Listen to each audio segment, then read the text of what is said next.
स्वागत है आपका एनबीएस पॉडकास्ट के नए एपिसोड में। शुरू करते हैं आज का किस्सा। वो कहते हैं कि कई बार कुछ ऐसे होते हैं जिनके बारे में हम नहीं जानते। कुछ समय के लिए हम परेशान हो जाते हैं। हमें लगता है कि जो अभी हमारे साथ हो रहा है वो बहुत बुरा हो रहा है, लेकिन शायद आज का बुरा आपके आने वाले अच्छे समय की तैयारी कर रहा होता है। बात आपको अटपटी लग रही है, लेकिन आज का जो किस्सा है वो इसी कहावत का, या कह सकते हैं कि इसी कथन का पूरक है। विकास, जो कि एक मिडिल फैमिली से संबंधित रखता है।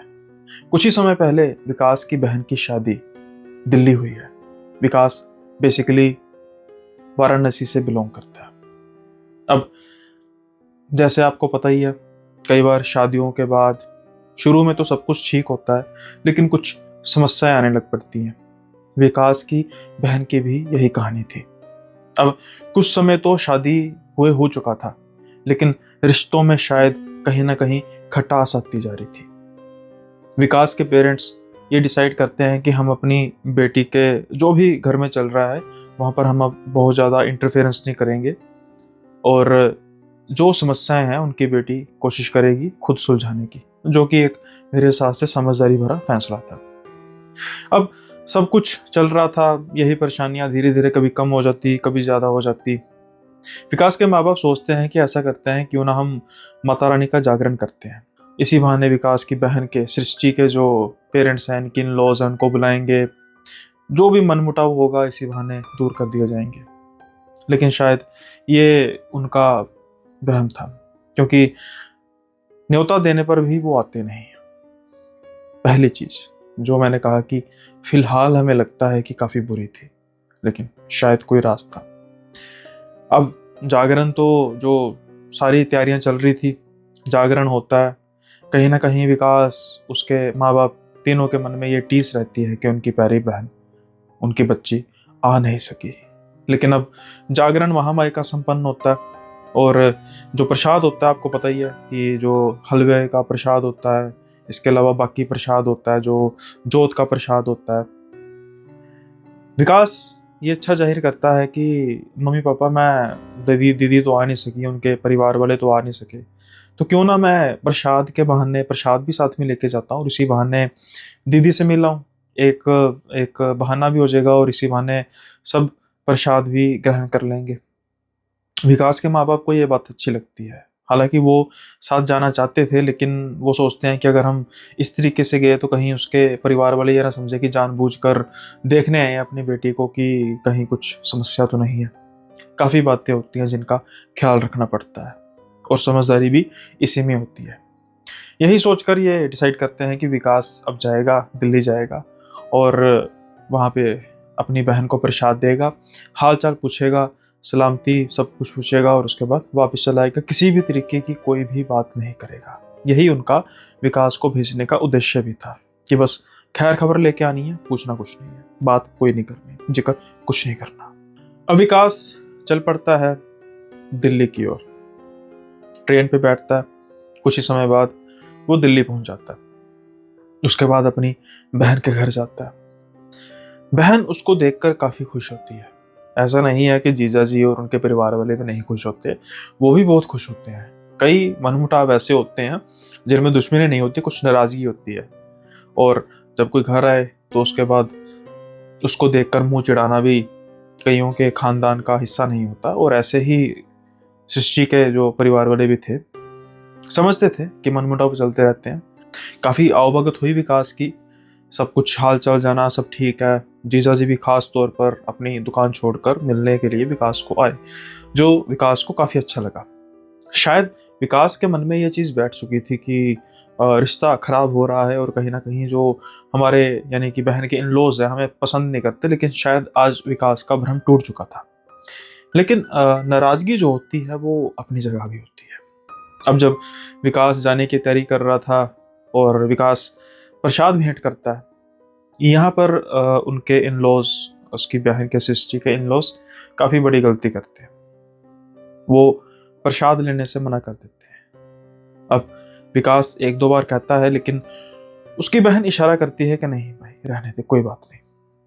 विकास काफ़ी भारी मन से उस घर से जाता है। क्योंकि और तो सारी बाकी बातें अलग, लेकिन माता रानी का प्रसाद, उस चीज की क्या गलती है? कम से कम प्रसाद को तो छोड़ देते। जो खुशफहमी इस सारे समय में विशाल को हो रही थी वो फिर से गायब हो जाती है। जैसे विकास भारी मन से आया था, वैसे ही भारी मन से विकास अब वापस जा रहा था। अब रात का समय था, ट्रेन का इंतजार हो रहा होता है विकास को। फोन पे बात होती है घर, सारी बात बताता है, खुशी के पल भी, और जाते जाते जो उसने झेला, जिस प्रसाद को वो लेकर गया था, उसी प्रसाद को वापस लेकर आना पड़ा, काफी भारी मन से। खैर, उसके माँ बाप कहते हैं कि बेटा कोई बात नहीं, इसी में ही कुछ भलाई होगी, माता रानी का कुछ इसी में राज होगा। अब विकास का कुछ खाने का मन नहीं कर रहा था। घर वाले पूछते हैं कि बेटा कुछ खा भी लिया? विकास कहता नहीं, और ना ही उसका खाने का कुछ मन था। लेकिन घर वालों की जिद के कारण उन्होंने विकास ने एक पास के ही ठेले से कुछ पराठे वगैरह जो है वो पैक कर लिए कि रास्ते में अगर भूख लगेगी तो मैं खा लूंगा। अब वो रास्ते में जो भी तैयारी कर रहा होता है कि जब ट्रेन आए स्टेशन पर, कुछ ही समय बाद जो वाराणसी की ट्रेन थी वो आ जाती है। ये बेसिकली पैसेंजर ट्रेन थी, जनरल बोगी थी। और धीरे धीरे जब ट्रेन चल रही थी, आ रही थी मतलब, तो वो देख रहा था कि मतलब कई बोगियों में भीड़ है, कई बोगियों में बिल्कुल कम भीड़ है। और विकास का जो मूड था वो ऐसा था कि बस बस वो और जो विकास का मूड था वो ऐसा था कि बस वो अकेलापन चाहता है। वो ज़्यादा कुछ मतलब भीड़ भड़क्का अपने आसपास चाहता नहीं है। शायद एक बोगी, या तो कह सकते हैं कि वो जिसके इंतजार में था जा, या फिर बोगी उसके इंतजार में थी। लगभग आखिरी, यानी कि जर्नल की जहाँ के बाद बोगी खत्म हो जाती है और कार्गो वगैरह का शुरू हो जाता है, उससे पहले की आखिरी बोगी जो थी, वहां पर विकास देखता है कि कुछ गिने चुने लोग ही थे।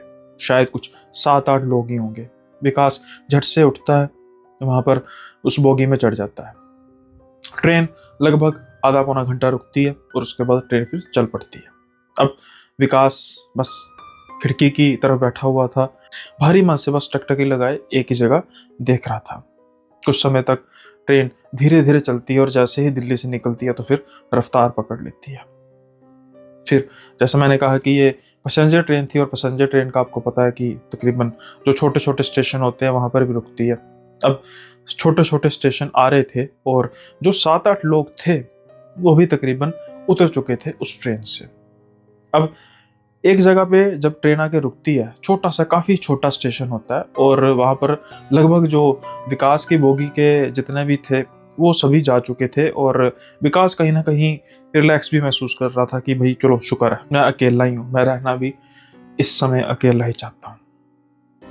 कुछ समय बाद ट्रेन रफ्तार पकड़ती है। अचानक से विकास को किसी बच्चे के रोने की आवाज आती है। विकास एकदम से चौंक जाता है। वो अपना सर उठाकर देखता है तो बिल्कुल दूर आगे बोगी में एक सीट पे उसको दिखाई देता है कि शायद कोई औरत बैठी हुई है और बच्चा उसने अपने कंधों पर रखा हुआ है, और वही बच्चे की रोने की आवाज आ रही है। विकास सोचता है कि ये कब चढ़ी, मतलब मैंने गौर भी नहीं किया। इसी तरफ तो स्टेशन का दरवाजा, यानी इसी स्टेशन तो ट्रेन यानी इसी तरफ तो ट्रेन का दरवाजा है जहाँ पर मैं बैठा हूँ, तो अगर चढ़ती तो मुझे पता लग जाता। हो सकता है पिछले दरवाजे से चढ़ी हो, लेकिन अगर पिछले दरवाजे से चढ़ती तो यहाँ से तो क्रॉस करके जाना था। खैर, इतना दिमाग वो लगाता नहीं है, और वो बाद में फिर बस अपने सर नीचे झुकाता है और अपने आप में मस्त हो जाता है। लेकिन कुछ समय बाद विकास को फिर से आवाज आती है किसी बच्चे की रोने की। अब वो बच्चा जो था बकौल विकास के कुछ 1.5 से 2 साल का होगा। तो अब वो रो रहा था, तो रोने के साथ उसको ऐसा महसूस हो रहा था जैसे वो कह रहा था खाना खाना, इस तरीके से, यानी खाना मांग रहा है। लेकिन उसकी माँ वैसे बिल्कुल बस बुत बनकर ही बैठी हुई थी, उसमें किसी भी तरीके की हलचल नहीं थी। विकास को ये बात काफी अजीब लगती है कि ब्रेस्ट फीड करा दे, कुछ करा दे। अब बच्चा इतना रोए जा रहा है, उसके बावजूद भी उसकी माँ तो टस से मस नहीं हो रही। खैर, विकास को तरस आ जाता है, और जो भी उसका जो खाना था उसने पैक किया था उसमें छोटा सा टुकड़ा रोटी का तोड़ता है, क्योंकि बच्चा था वो तो कुछ खा नहीं सकता। अब वो धीरे धीरे उसके पास जाता है और हाथ आगे करता है, लेकिन आश्चर्यजनक तौर पर वो बच्चा इतनी फुर्ती से वो टुकड़ा निवाला उठाता है और अपने मुंह में जल्दी डालकर उसको चबाने लग पड़ता है। पता नहीं इतने छोटे बच्चे के इतने दांत भी तो होते नहीं, लेकिन कैसे वो देखते ही देखते खाना खा गया। विकास को काफ़ी अजीब लगता है कि इतनी जल्दी बच्चा कैसे, और उसकी जो माँ है वो वैसे ही बस बिल्कुल सटकर एक ही जगह बैठी हुई है। वो उसके जो परिधान था उससे कुछ लग रहा था कि शायद काफ़ी गरीब घर की है, कपड़े भी बहुत मैले से थे और उसने घूंघट ओढ़ कर रखा हुआ था। अब विकास अपनी सीट पर आके बैठ जाता है। अभी कुछ ही सेकंड होते हैं कि विकास को फिर से रोने की आवाज़ आती है। विकास फिर उस तरफ देखता है और बच्चा फिर ऐसे खाना खाना बोल रहा था। विकास को चीज़ अटपटी लगती है कि भाई अभी तो खाना दिया और छोटा सा बच्चा कितना खा लेगा। खैर वो फिर छोटा सा टुकड़ा तोड़ता है रोटी का, जाता है और वहाँ पर फिर उसको देता है और फिर ठीक उसी तरीके से वो खा लेता है। कुछ समय के लिए चुप हो जाता है। विकास दोबारा से अपनी सीट पर आके बैठ जाता है। अब जहाँ विकास का मन कुछ समय से, जब से वो खास तौर पर ट्रेन में बैठा था, उसका जो मन था वो तो अपनी घरेलू समस्याओं में ही लगा हुआ था, लेकिन अब उसका सारे का सारा ध्यान कहीं ना कहीं उस बच्चे की ओर चला जाता है कि पता नहीं यार बच्चा ऐसे कैसे खाना इतनी जल्दी खा रहा है। और उसकी माँ तो जैसे उसको कोई फर्क नहीं पड़ रहा।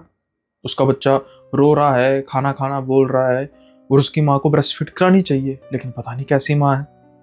अब ये विकास सोच ही रहा था, फिर से बच्चे के रोने की आवाज़ आती है। फिर से वो खाना खाना चिल्लाता है। इस बार विकास जो चपाती है, जो परोठा है, उसको उठा ही लेता है सारे का सारा, ताकि इन केस अगर वो फिर से मांगेगा तो मैं फिर दे दूंगा। अब वो होता है जिसकी विकास ने परिकल्पना तक नहीं की थी। विकास उसके पास जाता है, वो पराठा अपना ऐसे हाथ में लेता है, टुकड़ा तोड़ने लगता है निवाला। वो देखता है कि बच्चा जो है उससे कुछ दूरी पर है। ना जाने उसका हाथ कैसे लंबा होता है। वो सारे का सारा परोठा पकड़ता है और अब बच्चे का मुंह तो छोटा होगा ना, इतना बड़ा पराठा कैसे खाएगा। लेकिन विकास के देखते ही देखते उस बच्चे का मुंह बड़ा होता है और वो सारे का सारा परोठा निकल जाता है। परोठा निकलते ही फिर से वो खाना खाना चिल्लाने लगता है। विकास को समझ आ चुकी थी कि आखिर ये बच्चा इतनी देर से भूखा क्यों है, खाना बार बार क्यों मांगे जा रहा है। अब बारी थी सामना होने की, बच्चे से नहीं, उसकी माँ से। जैसे ही वो उसकी माँ की तरफ ध्यान करता है तो उसकी माँ, जिसने पल्लू ओढ़ा था, वो पल्लू सरकता है। चेहरा बिगड़ा हुआ नहीं था, लेकिन उसकी आंखें नहीं थी। उसकी माँ अपनी जीभ बाहर निकालती है और वो जीभ किसी इंसान की जीभ नहीं थी, जैसे वो किसी सांप की जीभ थी। विकास तो बस एक झटके से पीछे की ओर जाता है और पीछे की ओर गिर पड़ता है। उतनी देर में वो देखता है कि जो बच्चा है वो उसकी गोद से नीचे गिरता है और धीरे धीरे रेंग कर उसके पास आना शुरू होता है और उसकी माँ खड़ी हो जाती है। जैसे ही पल्लू उसके सर से सरकता है, उसके बाल नहीं, मानो जैसे हजारों नागिनें बालों की जगह लटकी हों। वो वैसे ही जीभ बाहर निकाले जा रही थी। आंखें उसकी, जैसे मैंने कहा, थी ही नहीं और कह रही थी खाना खाना दे बच्चे को मेरे। और विकास डरता डरता पीछे जा रहा था और कह रहा था कि खाना तो सारा खा चुका है ये। जैसा ही विकास ये बात करता है, वो जो लेडी थी वो काफी ऊंची हंसती है। क्या विकास के पास कोई ऑप्शन था? नहीं, क्योंकि ट्रेन काफी गति से चल रही थी और विकास नीचे गिरा था। अगर वो उठकर जल्दी करते करते ट्रेन की चैन खींचता भी तो उतनी देर में विकास का काम हो जाता। विकास यूं रेंगता रेंगता पीछे जा रहा था और वो औरत और वो बच्चा धीरे धीरे उसकी तरफ बढ़ रहे थे। वो औरत कहती है, अब तेरा शिकार होगा, तेरा खाना खाएगा मेरा बच्चा। विकास रेंगता रेंगता पीछे उस जगह पहुंच चुका था जहां पर उसका बैग, यहाँ पर जहां पर वो बैठा हुआ था। अब जब औरत बिल्कुल उसके पास आ जाती है और वो बच्चा भी बिल्कुल उसके पास आ जाता है, उसको मौत बिल्कुल सामने नजर आ रही थी। जैसे ही बच्चा उसके पास आता है, वो अचानक से उठता है और छलांग लगाता है। विकास का बैग जो बिल्कुल साथ सीट में पड़ा था, वो जल्दी से बैग उठाता है और अपने सीने पर रख लेता है। जैसे ही बच्चा सीने पर छलांग लगाता है, माँ और बच्चा एक बहुत ऊंची चीख मारते हैं, गुस्से से विकास की तरफ देखते हैं और देखते ही देखते धुआं बन के ट्रेन से बाहर की तरफ चले जाते हैं। ट्रेन अब धीरे धीरे धीमा होनी शुरू हो चुकी थी। विकास की छाती पर वैसे ही बैग पड़ा हुआ था। वो सन का सन ऐसे ही ट्रेन के फर्श पर पड़ा हुआ था। उसे कुछ समझ नहीं लग रही थी कि हुआ क्या है मेरे साथ। मैं अब खतरे से बाहर हूं या फिर अभी भी वो यहीं कहीं है। डर के मारे तो वो सर तक नहीं हिला पा रहा था। बस वो इतना सेंस कर पा रहा था कि ट्रेन धीरे धीरे धीमी होती जा रही है। जैसे ही ट्रेन एक झटके के साथ रुकती है, विकास पूरी फुर्ती से उठता है, बैग जो उसने अपनी छाती पर रखा था उसको संभालता है और ट्रेन की बोगी से बाहर चले जाता है।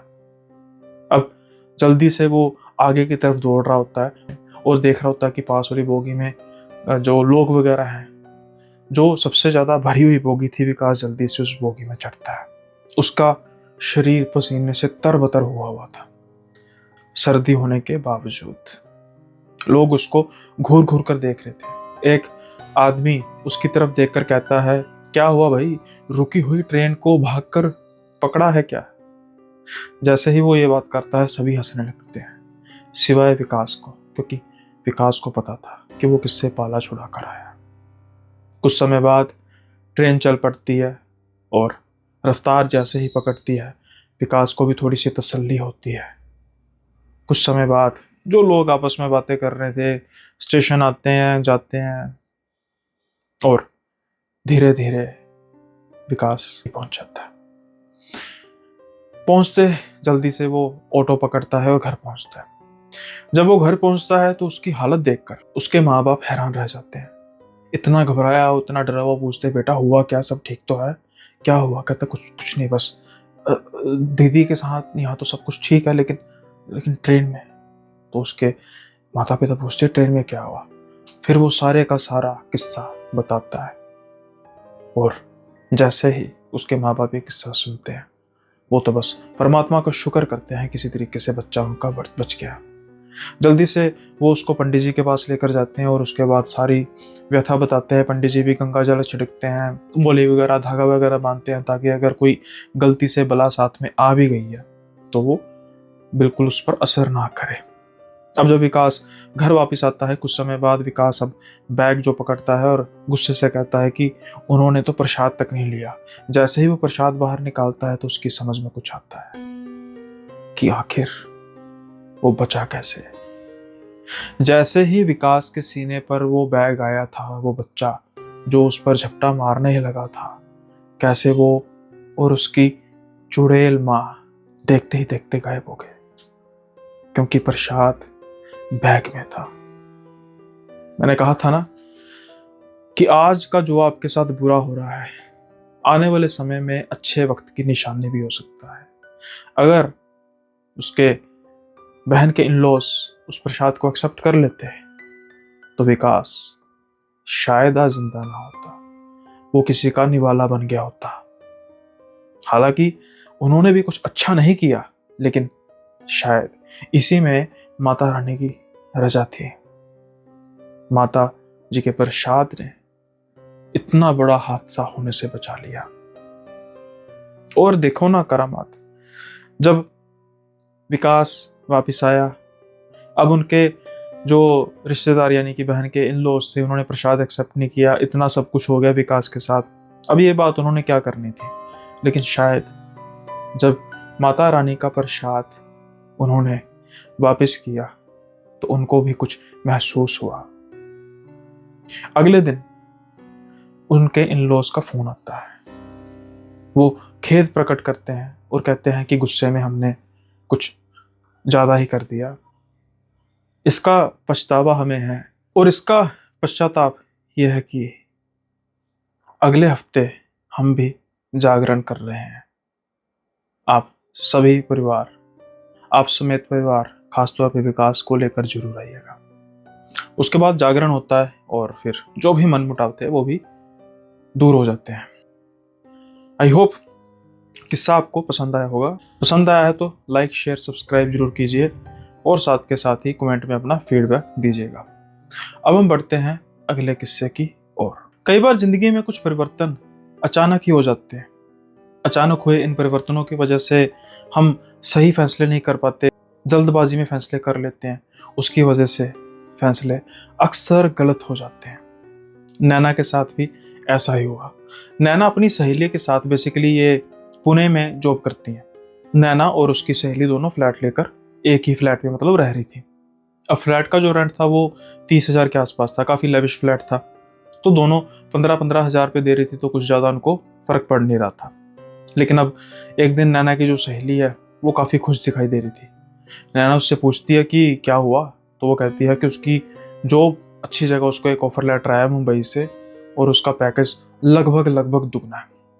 नैना को खुशी तो बहुत होती है, लेकिन साथ के साथ एक चिंता भी कि अब नैना इस फ्लैट से चली जाएगी और अगर कोई शेयरिंग में ना आया, जो नैना पसंद नहीं करती थी क्योंकि उसके साथ उसकी सिंक्रोनाइजेशन अच्छी हो चुकी थी, तो फिर उसको ये फ्लैट छोड़ना पड़ेगा। और पुणे में सस्ता फ्लैट कहाँ मिलेगा उसे? 30,000 का फ्लैट वो अफोर्ड कर नहीं सकती थी। कुछ दिन बीतते हैं, अब उसकी सहेली चली जाती है और नैना की चिंता बढ़ जाती है। नैना अब फ्लैट ढूंढ रही थी, लेकिन उसको अपने बजट का फ्लैट कहीं मिल नहीं रहा था। कोई 25,000 का, कोई 20,000 का। और नैना का जो मैक्सिमम बजट था वो 12-15 हज़ार से ज़्यादा नहीं था, क्योंकि पहले भी वो इतना ही दे रही थी। 20-22 हज़ार से कम का उसको फ्लैट कहीं मिल नहीं रहा था। अब कितने ब्रोकर्स को उसने कॉन्टैक्ट किया, कहीं भी उसकी बात नहीं बन रही थी। लेकिन एक दिन उसको फोन आता है कि नैना एक फ्लैट मिल रहा है, लेकिन वो फ्लैट ना कुछ समय से बंद पड़ा है और हमें फ्रैंकली स्पीकिंग उसका कारण तो कुछ नहीं पता। अगर तुम चाहो तो फ्लैट देख लो। तो नैना पूछती है कि क्या रेट है उस फ्लैट का, क्या रेंट का रेट है। तो वो ब्रोकर कहता है कि देखो नैना, पहले देख लो, उसके बाद हम रेट की बात भी कर लेंगे। तो नैना पूछती है पहले पता तो लगे, देखने का तभी फायदा ना जब मेरे बजट के अंदर होगा। तो वो आदमी कहता है कि यूं समझो कि बजट के अंदर ही है, उसके बाद हम नेगोशिएशन कर लेंगे। अब नैना जाती है, उसके दिमाग में एक बात घूम रही थी, जैसे परसेप्शन बन जाती है ना कि यार काफ़ी देर से बंद फ्लैट पड़ा है, खस्ता हालत होगा। अगर मतलब 15,000 के बीच बीच में मिल जाता है तो ठीक है, नहीं तो फिर मैं नहीं लूँगी भाई, बाद में फिर मुझे थोड़ी बहुत ही उस पर खर्चा भी करना पड़ेगा। जैसे ही फ्लैट का दरवाज़ा खुलता है तो देखकर नैना की आंखें चकाचौंध हो जाती है। फ्लैट कहने के मुताबिक बंद तो था काफ़ी दिन से, काफ़ी देर से, लेकिन लग नहीं रहा था। ऐसा जैसे कल ही कोई सफाई करके गया हो सकता है फ्लैट दिखाने की वजह से किसी ने सफाई की भी हो, कुछ ज़्यादा ऐसी बात नहीं है। कुछ सामान पड़ा हुआ था फ्लैट में पहले से, शायद मकान मालिक का होगा, फ्लैट के मालिक, या फिर जो पहले से रह रहे होंगे उनका होगा। अब नैना देखती है कि अच्छी किचन है, साथ में रूम, जो 2 रूम हैं, बीच में हॉल है, तो नैना तो खुश हो जाती है। अब नैना सोचती है कि मुझे ना ब्रोकर फंसा कर यहाँ ले आया है, ये फ्लैट 20,000 से तो ज़्यादा का है और मुझे नहीं लगता कि 20,000 से 1 रुपया भी कम करेगा फ्लैट का मालिक। नैना फ्लैट पसंद करती है, उसको ब्रोकर कहता है कि हाँ जी बोलिए, अच्छा लगा? तो नैना कहती है अच्छा तो लगा, लेकिन रेंट क्या है? अब ब्रोकर कहता है कि आपको तो कहा था कि आपकी रेंज के बीच में ही है, इसका जो रेंट है मात्र 11,000 रुपये। जैसे ही नैना 11,000 रुपये की बात सुनती है तो उसकी आंखें फटी की फटी रह जाती है। इतना अच्छा फ्लैट 11,000 रुपये में? आप सच बोल रहे हो ना, मजाक तो नहीं मुझसे कर रहे? 22,000 है ना, मुझे मजाक में आधा तो नहीं कर रहे? तो ब्रोकर कहता है कि मैं क्यों आधा कहूँगा मजाक में, मुझे तो बढ़ा के कहना चाहिए था ताकि तुम नेगोशिएट करो, लेकिन जो है मैंने बता दिया। अगर पसंद है तो मालिक का फ़ोन नंबर देता हूँ, उसके बाद आप सीधी बात कर लो, आपको विश्वास हो जाएगा। वैसे भी मालिक का बाद में नंबर देना ही है, कोई भी ज़रूरत पड़े तो। अब नैना झट से हाँ कह देती है ताकि फोमो ना हो जाए। फोमो जानते हैं ना आप, फेयर ऑफ मिसिंग आउट। इसलिए बस उसको होता है कि जल्दी से मैं टोकन मनी दूं ताकि ये फ्लैट मेरे नाम हो जाए, और जैसे ही वो मंथ खत्म हो फ्लैट का तो मैं यहाँ पर शिफ्ट कर जाऊँ। मकान मालिक से बात होती है, मकान मालिक कहता है कि कहेंगे तो दोबारा से साफ़ करा देंगे, वैसे साफ़ ही है, जो सामान थोड़ा बहुत पड़ा है वो हम उठवा देंगे। जब आपने आना होगा कम से कम 3-4 दिन पहले बता देना। जैसे डील हुई थी वैसा ही हुआ। अब नैना उस फ्लैट में आ जाती है। जो भी साफ सफाई थी पहले की जा चुकी थी। हालांकि नैना की मर्जी की साफ सफाई नहीं थी, लेकिन आते ही नैना को सामान जब उसने शिफ्ट किया तो जॉब वगैरह का भी अभी प्रेशर था, तो उसकी वजह से वो अपने काम में बिजी होगी। और जिस जिसको भी वो कहती कि उसे उस सोसाइटी में पर्टिकुलर फ्लैट मिला है, तो नैना की बात पर कोई विश्वास ही नहीं करता कि इतना सस्ता फ्लैट। अरे पता तो कराया था, कहीं कहीं किसी ने वहां पर मर्डर तो नहीं किया, हंसी मजाक में भी कोई सुसाइड तो नहीं किया, कहीं कोई आत्मा उत्मा के साथ तो नहीं रह रही। लेकिन नैना को ये बातें सारी डराने वाली लगती, मोर और लेस। इसलिए नैना उसको कहती है कि चलो ऐसा करते हो, एकदम तुम मेरे घर डिनर के लिए आओ, तुम्हें पता लग जाएगा। अब जब उसके जो कुलीग्स थे डिनर के लिए आए, तो जब उन्होंने फ्लैट को देखा तो वो भी देखकर हैरान रह गए कि इतना सस्ता फ्लैट कैसे मिल गया। खैर खुश थे वो भी कि चलो अच्छी बात है, पैसे बचे। जहां नैना ये सोच रही थी कि मेरा बजट हो सकता है 2-3 हज़ार बढ़ जाए, वही नैना का बजट 3-4 हज़ार उल्टा कम हो गया। अब नैना इस बात से भी काफी खुश थी। कुछ दिन बीत रहे थे, जो हंसी मजाक में सही डराने की कोशिश की जा रही थी नैना को रिगार्डिंग फ्लैट की कोई दिक्कत वगैरह तो नहीं है, कुछ पैरानॉर्मल तो नहीं है, वो बिल्कुल नहीं था, क्योंकि ऐसा कुछ फ्लैट में हो नहीं रहा था। 5-6 दिन बीतते हैं। अब संडे का दिन था, तो नैना ये डिसाइड करती है कि मैं अब जो फ्लैट है इसको अच्छे तरीके से खुद अपने तरीके से साफ करूं। अब वो उस अपार्टमेंट को साफ करना शुरू कर देती है। अब धीरे धीरे वो rooms, hall, washroom, then kitchen तक आती है। किचन को साफ करके उसका ध्यान तो पहले भी पड़ा था कि किचन का एक छोटा सा कोना था, जैसे पिलर और दीवार में एक छोटी सी जगह थी जहां पर कुछ बॉक्सेस पड़े हुए थे। तो नैना को था कि शायद ये बॉक्सेस होंगे जो पहले रह रहे हैं, तो ये लेकर जाना भूल गए होंगे, तो मैं अंकल को फोन करके बता दूंगी, लेकिन वो बताना भूल चुकी थी। अब वो बॉक्सेस को हल्का सा हाथ लगाती है, कहीं भारे हैं कहीं भारी हैं। अब वो बॉक्सेस को हल्का सा हाथ लगा के देखती है कि कहीं भारे तो नहीं है, और वो आसानी से मतलब कि वो हिल रहे थे। तो नैना को ये लगता है कि चलो ठीक है, मैं इसको हिलाती हूँ, इसको साइड पे करती हूँ, और पीछे से जो भी है जाला वगैरह लगा उसको साफ करके बॉक्सेस को फिर मैं वहां पे रख दूंगी, और देन अंकल को फोन कर लूंगी कि अंकल बॉक्सेस कुछ बच चुके हैं, तो आप प्लीज इसे ले जाइए। वैसे वो बॉक्सेस पूरी तरीके से खाली पड़े हुए थे, तो नैना को ये भी था कि शायद रद्दी का होगा इसलिए वो लेकर नहीं गए होंगे, चलो मेरे काम आ जाएंगे, देखती हूँ पहले। वो उसको साइड पे करती है, लेकिन जैसे ही साइड पे करती है ना, एक अलग सी चीज, अजीब सी चीज दिखती है। वो देखती है कि जो पिल्लर की जगह थी ना, उसके पीछे जगह थी काफी। एक सिंगल डोर था, छोटा सा लक्कड़ का दरवाजा था, उस पर बस कुंडी लगी हुई थी।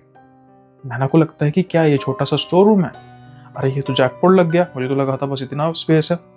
अब जब वो देखती है, मतलब उसको खोलती है, तो एक कमरा होता है जो कुछ बड़ा था, मतलब बहुत ज्यादा नहीं, स्टोर टाइप था, जो दूसरी तरफ था। शायद वो दूसरे फ्लैट की तरफ जा रहा था, दूसरे अपार्टमेंट की तरफ जा रहा था, उतनी जगह घेरा था, शायद वो भी इनका हिस्सा होगा। लेकिन नैना को ये देख के काफी हैरानी होती है कि ये क्या है, क्योंकि मसला वो कमरे का नहीं था, मसला था कि जो उस पे सामान पड़ा था। वो देखती है कि वहां पर काफी जो है वो पुरानी एंटीक चीजें पड़ी हुई थी, बड़े बड़े से घड़े पड़े हुए थे, पीतल के, तांबे के, बड़े बड़े गिलास जैसे पुराने जमाने में होते थे, थाल यानी कि पुराने बर्तन टाइप पड़े थे। और उस स्टोर के बीचों बीच एक कुर्सी पड़ी हुई थी जो काफी पुरानी लग रही थी। अब नैना जाले वगैरह को झाड़ते हुए उस तरफ जाती है, देख रही है कि काफी ज्यादा सीलन सी लग रही है, मतलब काफी देर से खुला नहीं है। और निश्चित तौर पर ये मकान मालिक की प्रॉपर्टी थी, लेकिन नैना अब घुस चुकी थी, और वो थोड़ा सा झाड़ू फेरना शुरू करती है कि भाई मैं तो रह रही हूँ यहाँ, से कोई सीलन लग रही है, फिर बाद में कीड़े वगैरह आएंगे तो वो मेरे फ्लैट में ही आएंगे ना जहाँ पर अभी मैं रह रही हूँ, तो साफ करना तो मेरा फर्ज है। वो साफ करते करते उस चेयर की तरफ जब देखती है ना, तो उससे कुछ अजीब नजर आता है। वो देखती है कि एक साड़ी पड़ी है, उस पर कुछ सिंदूर बिखरा पड़ा है, और साथ के साथ ही कुछ अजीब से पुराने से कंगन, कुछ पायलें अच्छे तरीके से रखी हुई हैं सजाकर। अब इसको लगता है कि शायद किसी जिनका ये सारा सामान है वो भी उनका होगा। वो बड़े सलीके से उस साड़ी को उठाती है, साइड पर एक परछत्ती पर रखती है, चेयर के लिए नीचे थोड़ी साइड पर खाली जगह थी उसको खिसका के साफ सफाई करती है, और उसके बाद वो फिर वापस बाहर आ जाती है। अब जब ये सारी साफ सफाई हो जाती है, धीरे धीरे शाम, फिर रात हो जाती है। रात को नैना कुछ पढ़ रही थी, सोने की तैयारी थी, लेकिन सोने से पहले कुछ ऐसा होता है जो नैना की रूह तक कंपा देता है। जैसा मैंने कहा कि नैना तो इस फ्लैट में अकेली रह रही थी, लेकिन अचानक से नैना को पायलों की आवाज आती है, जैसे हॉल में कोई पायल पहनकर चल रहा है। अब और कोई कैसे आ सकता है? दरवाजा तो अंदर से बंद था। नैना तो बुरी तरीके से डर जाती है। वो जल्दी से उठती है, दरवाजा बंद कर लेती है अंदर से। उसकी इतनी हिम्मत नहीं थी कि वो दरवाजा खोल के देखती, क्योंकि उसको तो पूरी तरीके से पता था कि उसके अलावा तो कोई इस रूम में है नहीं। अब कुछ समय बाद जो पायल की आवाज पहले जैसे कुछ चल रहा है वैसे आ रही थी, अब वो ऐसा लग रहा था कि वो पायल छन छन छन छन कर रही है, कोई जैसे नाच रहा है, एक सुर में, एक ताल में। नैना बड़े बुरे तरीके से डर चुकी थी। उसका दिमाग काम करना बंद कर चुका था। वो जल्दी से अपने बेड पर जाती है, कंबल में अपने आप को ओढ़ती है, कानों में रुई डालती है और प्रिटेंड करती है कि उसको कुछ सुनाई नहीं दे रहा। जैसे तैसे करके उसकी रात बीतती है। सुबह जब वो दरवाजा खोलती है तो कुछ नहीं था और वो जल्दी से तैयार होती है। आज उसका उस फ्लैट में रुकने का मन कर नहीं रहा था। वो जल्दी से तैयार होकर अपने ऑफिस की तरफ चली जाती है। किसी से वो बात नहीं करती। उसको शर्म आ रही थी ये बात कहने में कि वो इतना डर चुकी थी। हो सकता है कोई वहम हो, लेकिन इतना बड़ा वहम कैसे हो सकता है? ये सभी बातें उसके मन में चल रही थी लगातार, और परेशानी उसके चेहरे पर साफ तौर पर झलक रही थी। उसकी कुलीग्स ने भी पूछा कि नैना क्या हुआ, क्या दिक्कत है तुझे? लेकिन नैना कोई भी जवाब नहीं दे रही थी। अब कुछ दिन बीतते हैं। उसके बाद वो पायलों की आवाज फिर से नहीं आई। नैना को लगता है कि शायद सच में ही कोई मेरा वहम होगा, कहीं कोई आसपास तो नहीं थी आवाज। लेकिन वो आवाज तो पूरी हॉल से आ रही थी, इतनी करीब आवाज आ रही थी, ये पक्का मेरे हॉल से आ रही थी। ये सभी बातें घूमी जा रही थी उसके दिमाग में, लेकिन वो कुछ डिसाइड नहीं कर पा रही थी। खैर, उसके बाद कुछ हुआ नहीं तो नैना भी इस बात को धीरे धीरे भूलने लग पड़ी। कुछ 1 महीना बीतता है। उसके बाद नैना थोड़ी सी नॉर्मल हो चुकी थी। एक दिन नैना सुबह उठती है। आज उसका खाना बनाने का मन नहीं था। वो फोन करती है अपनी सहेली को, यार एक काम करना, मेरे लिए ना खाना ले आना। तो वो कहती है हाँ ले आऊंगी, बता के लेके आना। तो नैना उसके कहती है हाँ चिकन ले आना। तो कहती है ठीक है। नैना अपनी मन से मतलब हंस के कहती है, क्योंकि बेसिकली नैना वेजिटेरियन थी। हो सकता है उस कुलीग को पता ना हो, और वो कुलीग सीरियसली ले जाती है। अब नैना ऑफिस जाती है। ऑफिस जाने के बाद आज उसका दिन कुछ अच्छा नहीं रहने वाला था। उसको ऑफिस से किसी कारण डांट पड़ जाती है। डांट पड़ने की वजह से उसका पूरा मूड खराब हो जाता है। और जब लंच का टाइम आता है तो सभी उसको कहते हैं कि चल लंच करें। वो कहते हैं नहीं मेरा मूड नहीं है आज। तो उसकी सहेली कहती है कि होता रहता है, फिर क्या हो गया, हमें भी तो पड़ती है, लेकिन देखना लंच के साथ कोई भी कॉम्प्रोमाइज़ नहीं। अगर पेट नहीं है तो फिर बेइज्जती कैसे सहेंगे। हंसने लग पड़ती है नैना भी, लेकिन कहती है मेरा भी मूड नहीं है यार, मैं ना साथ ले जाती हूँ लंच, मैं रात को खा लूँगी। तो कहती है हाँ ले जा, लेकिन तेरे लिए स्पेशल चिकन बनाया। तो नैना उसको कहती है अरे मजाक मत कर। शायद ये बात उसकी सहेली को समझ नहीं आती, क्योंकि जैसे मैंने कहा कि वो भी अभी कुछ ही समय पहले ज्वाइन हुई थी, तो इतना शायद वो भी नहीं जानती थी उसके बारे में, उसकी ईटिंग हैबिट्स को लेकर। अब नैना अपना काम करती है। शाम के समय में जाने से पहले उसकी सहेली कहती है ये ले टिफिन, रात को खा लेना और जल्दी खा लेना, खराब ना हो जाए। नैना कहती है ठीक है मैं खा लूंगी। अब रात के समय में नैना किचन में जाती है, पानी वगैरह पीती है। खाने का उसका दिल नहीं कर रहा था, और जो टिफिन था वो उसने अपने रूम में जाते ही रख दिया था। लेकिन अब जब नैना किचन में गई ना, तो किचन में नैना को ना अजीब से तरीके की स्मेल आ रही थी, बड़ी गंदी सी बदबू, जैसे कोई सड़ी हुई लाश, जैसे किसी जानवर वगैरह की हो। तो नैना पहले सारे किचन को आसपास देखती है, कहीं उसको कुछ मिलता नहीं। ऊपर प्रशत्ती में भी देखती है, सब कुछ सिंक में भी देखती है, लेकिन वो जैसे जैसे उस दरवाजे के पास जाती जा रही थी, वही दरवाजा, उस स्टोर का दरवाजा, नैना को वो स्मेल तेज होती जा रही थी। अब नैना उस दरवाजे को फिर से खोलती है। अंधेरा ही अंधेरा था। टॉर्च जलाती है, यानी कि मोबाइल की टॉर्च जलाती है और देखती है। जैसे ही वो टॉर्च जलाती है तो वो सन की सन रह जाती है। उसकी आंखें फटी की फटी रह जाती है। कारण जो चेयर पिछली बार उसने साइड में सरकाई थी और वो जो साड़ी सिंदूर वगैरह उसने प्रशक्ति पे रखा था, वो फिर से वैसे ही बिल्कुल बीचों बीच उस कमरे के, और साथ में वहां पर जो साड़ी वगैरह उस चेयर के ऊपर पड़ी थी। नैना काफी ज्यादा डर जाती है। उसको डर के साथ गुस्सा भी आता है, क्योंकि वो ये बात नहीं प्रोसेस कर रही थी कि कुछ पैरानॉर्मल है। वो जल्दी से अपने मकान मालिक को फ़ोन लगाती है और उसको कहती है कि अंकल आप मुझे बताओ कि ये मकान की कुछ और भी चाबी है? तो अंकल कहते हैं कि हाँ, एक मास्टर की तो मेरे पास रहती है। तो कहती है नहीं, मतलब कहने का मतलब कि आप फ्लैट में आए थे? तो वो कहती है नहीं, मैं फ्लैट में क्यों आऊँगा? तो अंकल कहते हैं कि कुछ हुआ बेटा क्या? कुछ चीज़ गायब है? तो कहती है नहीं, गायब नहीं अंकल, कुछ वो जो किचन के साथ वाला स्टोर है ना, वहाँ पर कुछ चीज़ें इधर-उधर हुई हैं। अब जैसे ही वो आदमी ये बात सुनता है, कहता है कौन सा फ्लैट? वो कहता है स्टोर, तुम्हें वो स्टोर तक तुमने क्यों स्टोर खोला उसको? तो वो कहती है कि अंकल वो फ्लैट में ही था, मैं साफ सफाई पिछली बार कर रही थी और मैंने जब फ्लैट खोला तो वहां पर कुछ साड़ी वगैरह पड़ी थी कुर्सी पर, मैंने साइड पर की। आज मैंने देखी वो दोबारा से खुद ब खुद है, वो खुद चल कर तो नहीं आएगी। अब मुझे नहीं समझ आ रही कि ये सारी बात क्या है। तो अंकल उसको काफी गुस्से से कहते हैं कि देखो बेटा, तुम्हें मिला था ये सारा फ्लैट, स्टोर की बात नहीं हुई थी। तो नैना कहती है कि अंकल यही बात मैं कह रही हूँ कि अगर स्टोर की बात नहीं हुई थी तो आपको ये बात मुझे कह देनी चाहिए थी कि यहाँ पर एक स्टोर भी है, उस पे आपका जो है वो आप नहीं मतलब कुछ रख सकती, या वो आपकी कंट्रोल में नहीं है। आपने बताया नहीं, अब मैंने साफ सफाई करनी थी, आज मुझे इतनी बदबू आ रही थी वहां से, और मैं अपनी मुझे लगा कि शायद कोई जानवर मरा होगा और मैंने इसलिए खोला, लेकिन ऐसे मुझे जो चीजें हैं कुछ इधर उधर नजर आई। अंकल कहते हैं देखो मेरी बात सुनो बेटा, उस कमरे को दोबारा मत खोलना, उस पे आपका कोई भी कंट्रोल नहीं है, वो फ्लैट की एग्रीमेंट में नहीं है, दोबारा से वो कमरा नहीं खुलना चाहिए, जो भी बदबू है स्प्रे वगैरह मार दो, अपने आप चली जाएगी। अब नैना को ये बात काफी अजीब लगती है कि अंकल इस तरीके से बात क्यों कर रहे हैं, क्योंकि उसने पाया था कि अंकल काफी काम है, काफी प्यार से बात करने वाले हैं, तरीके से बात करने वाले हैं, लेकिन आज कुछ अंकल का जैसे ही उस स्टोर के बारे में बात होती है तो उनके हाव भाव बदल जाते हैं।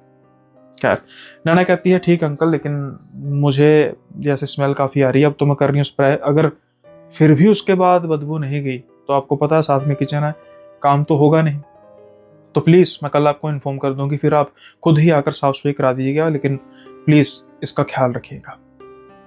ये कह के नैना फोन काट देती है, दरवाजा वो बंद करती है, बॉक्सेस को फिर से आगे रखती है।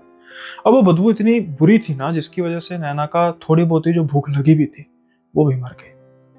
अब उसका खाने का मन नहीं कर रहा था।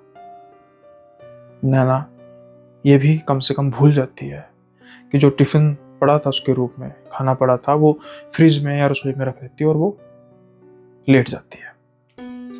अब फिर वही शुरू होता है। रात का समय, अचानक से पायलों की आवाज, नैना एकदम कांप जाती है। वो फिर से हॉल में पायलों की आवाज, धीरे धीरे धीरे धीरे चलने की आवाज आ रही थी। फिर उसके बाद वो आवाज ऐसे कि जैसे कोई नाच रहा है। आज नैना पहली बार ये गौर करती है कि जब जब मैंने उस कमरे को खोला तब तब ये हुआ। नैना डर चुकी थी, लेकिन उसको पिछली बार का याद था कि मैं बस एक जगह पर पड़ी रही और उसके बाद रात गुजर गई, लेकिन आज की रात ऐसे नहीं गुजरने वाली थी। कुछ समय बाद वो आवाज पायलों की धीरे धीरे उसके कमरे के पास आना शुरू होती है और अचानक से कमरा खुलता है, ठक करके। कमरा जो कि अंदर से बंद था। नैना के तो शरीर से प्राण ही निकल जाते हैं। वो अपने आप को बिल्कुल सिकुड़ जाती है और सारा कस के कंबल जकड़ लेती है। अब वो पायलों की आवाज बिल्कुल नैना के कानों के पास, जैसे बेड के आसपास कोई घूम रहा था। कुछ समय बाद कुछ खुलने की आवाज आती है, ठक, और फिर ऐसे लग रहा था कोई उसके पास बैठकर चबा रहा है, जैसे हम कोई खाते हैं ना, कुछ चबाने की आवाज आ रही है और हंसने की आवाज आ रही है। एक छोटी सी आवाज आती है नैना को, बस इतना ही। उसके बाद सारी रात नैना के कमरे में पायलों की आवाज आती रहती है। नैना की इतनी हिम्मत नहीं होती कि जरा सा भी ऊंचा यानी सर ऊपर करके देख सके। नैना का बीपी भी शायद इतना लो हो चुका था कि वो कब बेहोश हुई उसको पता नहीं चला। अगले दिन सुबह नैना की आंख खुलती है। नैना अपने आसपास डर के देखती है और देखती है कुछ नहीं है। हाँ, दरवाजा खुला हुआ था, कुंडी टूटी हुई थी और वो टिफिन खुला हुआ था। साथ के साथ ही हड्डियां पड़ी हुई थी। नैना ये देखकर हैरान रह जाती है कि टिफिन में हड्डियां कैसी आई। फिर उसको याद आता है कि सच, मेरी सहेली मजाक नहीं कर रही थी, अरे मैंने तो उसको मजाक से कहा था कि चिकन ले आना, वो सच में चिकन ले आई। अब नैना जल्दी से तैयार होती है और भागी भागी ऑफिस जाती है। ऑफिस जाके सबसे पहले वो अपनी सहेली से मिलती है और कहती है कि पागल, मैं तो चिकन खाती नहीं हूँ, तूने चिकन क्यों मुझे भिजवाया? तो हंस के कहती है कि चिकन खा लिया? वो कहती है मैंने नहीं खाया, किसी और ने खा लिया। ये बात सुन के वो हैरान हो जाती है। एक उसका कुलीग भी था साथ में जो कुछ धार्मिक व्यक्ति था, तो वो नैना की हड़बड़ाहट को देख के कहता है कि ठीक है, सब कुछ क्या हुआ?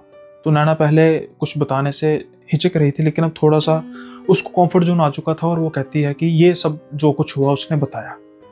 तो फिर वो लड़का कहता है कि जो ये ऐसी चीज़ें होती हैं ना, आत्माएं वगैरह, प्रेत आत्माएं, ये ऐसे नॉन वेज वगैरह को खाती हैं, अट्रैक्ट होती हैं इन पर, तो हो सकता है कि बस उसकी वजह से हो। तो नैना कहती है कि क्या बकवास कर रही हो, कौन सी प्रेत आत्मा है?